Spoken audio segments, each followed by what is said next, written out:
Hey folks, so it's Coach Aldrin from Just Work Fitness and welcome to this week's workout. A little bit different. I'm gonna have actually my wife joining me. We're taking you through a circuit style workout with 8 exercises, and we're really going to be focusing on controlling the heart rate to stay in that maximum fat burning zone, which is approximately 60% to 80% of your max heart rate. So just referencing an article that shows that for most people, average people, your maximum fat oxidation or fat burning happens between your heart rate being at 60% of your max to 80% of your max, approximately. With today's workout, which is going to be a circuit style workout where there's going to be 8 exercises that we're going to perform for 40 seconds, and then there's going to be a rest period. So with that said, grab some water and get ready. We're going to go into the workout in just a moment. Okay, so we started with a general 5-minute warm-up. I would suggest you choose some exercises just to get the body moving and the muscles warmed up. Okay, here's the first exercise. So it's a staggered leg dumbbell squat, holding the dumbbells at your side. You're going to stagger your one leg slightly behind so that your toe of one foot aligns with the heel of the other. And you're going to do this for half the time, 20 seconds. And then you're going to switch legs and you're going to go down as low as you comfortably can. Now, Jennifer, you can see the knee brace. She has had some previous knee injuries, so we need to be mindful of how deep she can go. And that's the thing. None of these moves should be causing you any pain. You're just going to go to a depth that feels comfortable for you.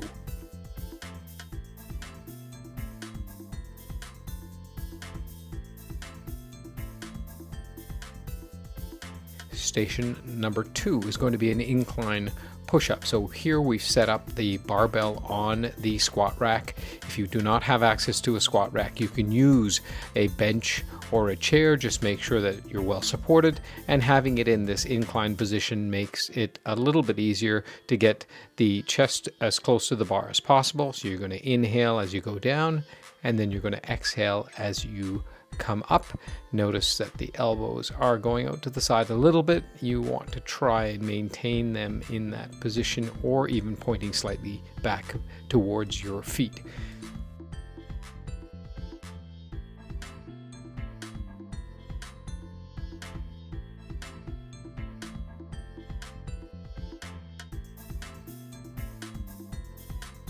The next exercise is the underhanded seated cable row. If you have access to a cable machine, you can use this row. The underhead grip is going to promote use of the biceps. So she's really thinking about pulling her scapula or her back together, and very little swaying back and forth. We don't want to use the momentum to help drive the elbows back. And the other option is to use a set of resistance bands, and the seated position was going to be preferred as opposed to kneeling down. If you do have issues with your knees, I would suggest doing it from a seated position.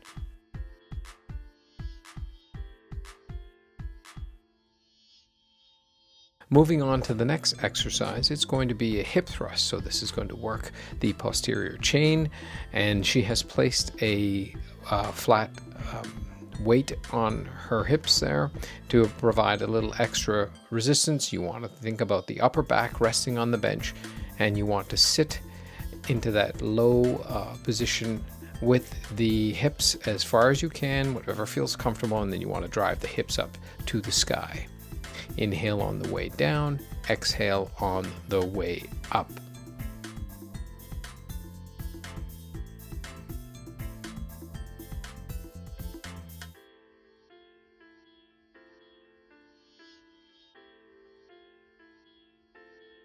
The next exercise is a dumbbell push press. So the push press allows you to use a little bit of hip drive and knee bend to provide a little bit of momentum, which means you can choose heavier dumbbells. But remember, you are trying to control the heart rate in this particular workout. So you want to maintain that 60% to 80% range. If you pick weights that are too heavy, or if you go too fast, you're going to go above that threshold, and you're trying to really stay in that threshold to try to maximize the amount of fat oxidation you're going to have. Okay.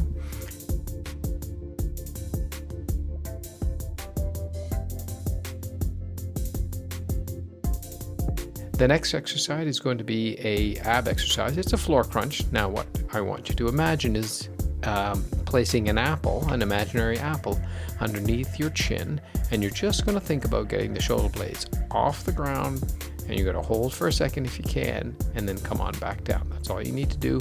Notice our arms aren't pulling on the back of our head. We don't want that action. You can keep your arms at your side, or you can rest them at the sides of your ears. That's it. Up, breathe in on the way down, and breathe out on the way up. Okay.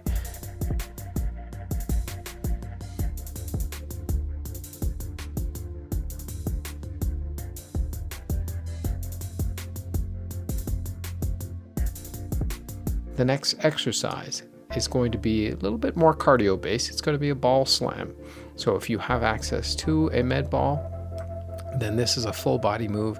You want to extend the arms overhead and as much as you can slam the ball into the ground. And I think I just gave Jen the cue to use a little bit of knee bend during this exercise as well. So this is going to be a full body move, and it's going to also get the heart rate up. So we want to try and get it closer to that upper limit of our fat oxidation.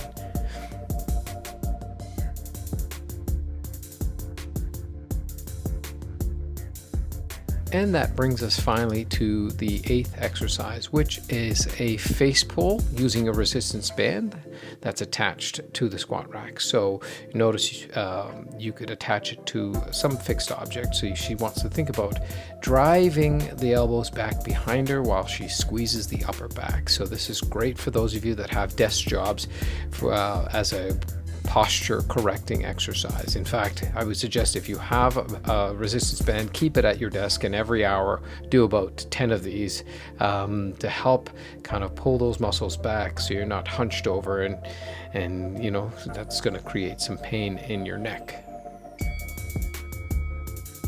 That's it. Rest. How's the heart rate? 131. A little high. It'll come down. Okay, there you go, and there's the workout. Thank you to Jennifer for allowing me to film her and make this video. So folks, just a recap of this style of workout. Circuit training, but really focusing on the heart rate to stay within that 60 to 80% range, where for the average person you're looking at least what the research says is the maximal fat oxidation zone. All right, there's different training for different purposes, and yeah, it would be great if we had time on our hands to be able to do just strict resistance training, and then also get some cardio. So there is overlap because clearly your heart rate got up. And so that means there are some cardio benefits as well. It's not just about resistance training. It's not just one thing, right? So if you like this style of workout, please leave a comment in the comment section. And once again, really appreciate you joining us today. And remember, be awesome.